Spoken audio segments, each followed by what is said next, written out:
सुप्रभात। आज मैं कक्षा 8 के विद्यार्थियों को उनकी हिंदी पुस्तक संचिका भाग 8 पढ़ाऊंगी, जिसमें पाठ निर्मल हृदय। आज का आपका टॉपिक है निर्मल हृदय। तो आज मैं आप लोगों को निर्मल हृदय पढ़ाऊंगी। तो सभी बच्चों से ये मेरा निवेदन है कि आप लोग पेज नंबर 18 खोलिए और उसको ध्यान से देखिए। इस पाठ को विस्तार से समझने के लिए मुझे इसकी रीडिंग करनी पड़ेगी और आपको समझना भी पड़ेगा। तो आप लोग पेज देखिए और मैं रीडिंग कर रही हूँ और इससे संबंधित बीच बीच में जो भी कठिनाइयाँ होंगी उसका निराकरण करते हुए मैं आगे बढ़ूँगी। तो चलिए शुरू करते हैं इस पाठ को। इस पाठ में मदर टेरेसा के ज़िंदगी और उनके कार्यों के बारे में जानकारी प्राप्त होगी। तो चलते हैं हम।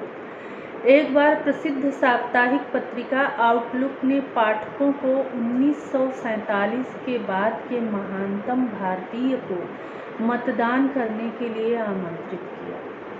पत्रिका में गांधी जी का नाम उम्मीदवारों की सूची में शामिल नहीं किया गया था। पत्रिका के संपादक का तर्क था कि गांधी जी की महानता मतदान से ऊपर है।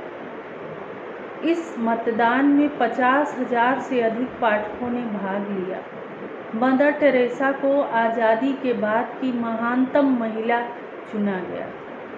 भारत के प्रथम प्रधानमंत्री पंडित जवाहरलाल नेहरू को दूसरा स्थान प्राप्त हुआ। मदर टेरेसा को क्यों महान कहा जाता है? इस प्रश्न का उत्तर अत्यधिक सरल है।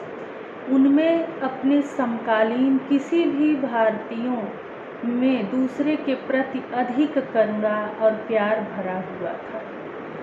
1979 में जब उन्हें शांति का नोबेल पुरस्कार प्रदान किया गया तो उन्हें पुरस्कार पाने से उतनी खुशी नहीं थी जितनी कि पुरस्कार में मिली राशि से हुई, जिससे कि वह भूखों, गरीबों, बेघर तथा बेसहारा लोगों की मदद कर सके। मदर टेरेसा का जन्म 26 अगस्त 1910 को अल्बेनियाई परिवार में सोडोनिया गणराज्य में हुआ था।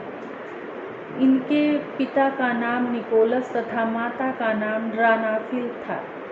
ये बाल्यकाल से ही भारत में मिशनरी जीवन के प्रति आकृष्ट हो गई थीं। 20 जनवरी 1931 को वे कोलकाता में आईं। उन्होंने 16 वर्षों तक एक कॉन्वेंट में संपन्न अंग्रेज और बंगाली परिवारों के बच्चों को भूगोल पढ़ाया। 1946 में जब मदर टेरेसा रेलगाड़ी से दार्जिलिंग जा रही थी, हिमालय की ढलान पर बसे एक छोटे से पहाड़ी शहर से उनको अचानक ईश्वर की आवाज़ सुनाई दी कि तुम कॉन्वेंट की सुविधाएं त्याग कर गरीबों के बीच जाकर रहो। उन्होंने पोप से अनुमति प्राप्त करके सफ़ेद साड़ी पहनना शुरू किया और एक नए धार्मिक संघ की नींव डाली, जिसका केवल एक ही उद्देश्य था, सबसे ज़्यादा पीड़ित और उपेक्षित लोगों के दुख दर्द को कम करना।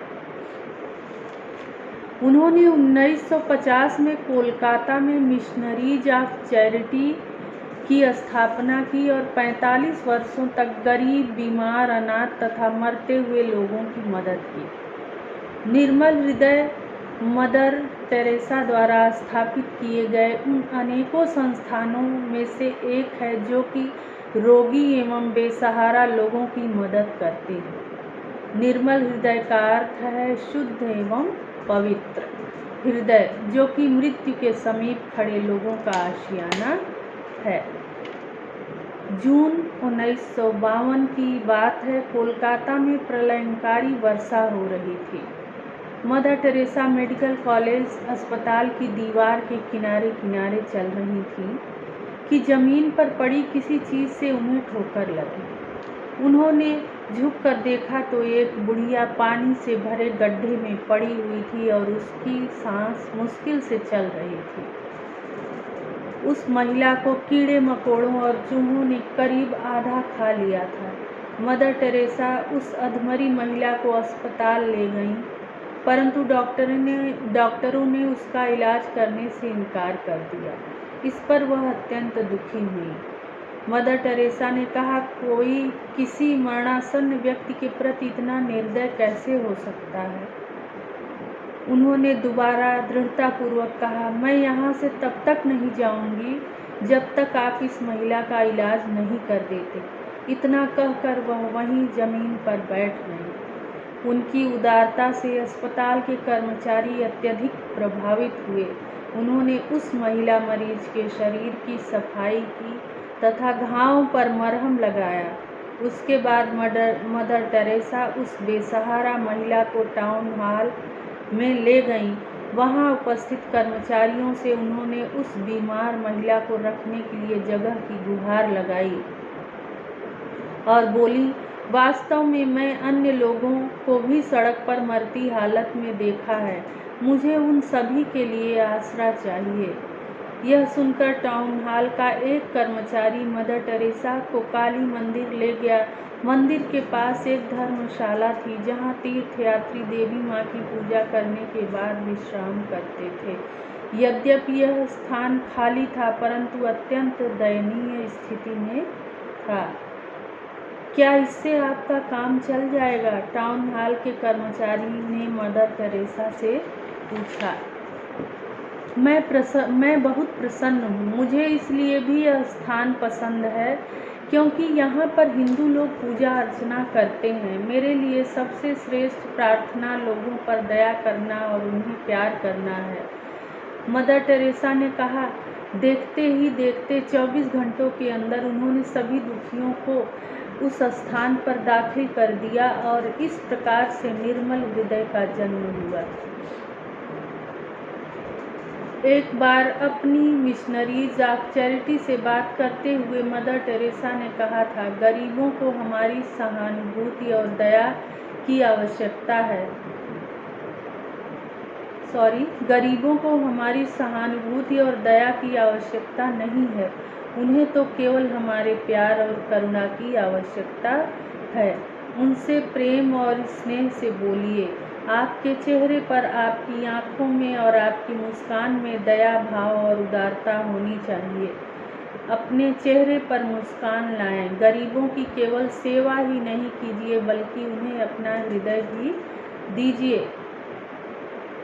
उन्होंने यह भी कहा, आपको विश्व में जहाँ कहीं भी दुखी, रोगी, बेसहारा तथा असहाय लोग मिले, वे आपका प्यार पाने के हकदार हैं। उन्हें आपकी मदद चाहिए।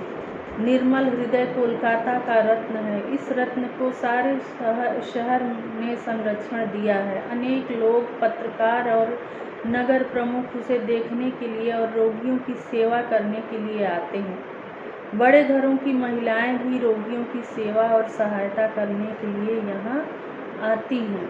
आजीवन दुखी, निराश्रितों एवं रोगियों की सेवा करते हुए 5 सितंबर 1997 को अचानक दिल का दौरा पड़ने के कारण मदर टेरेसा का स्वर्गवास हो गया।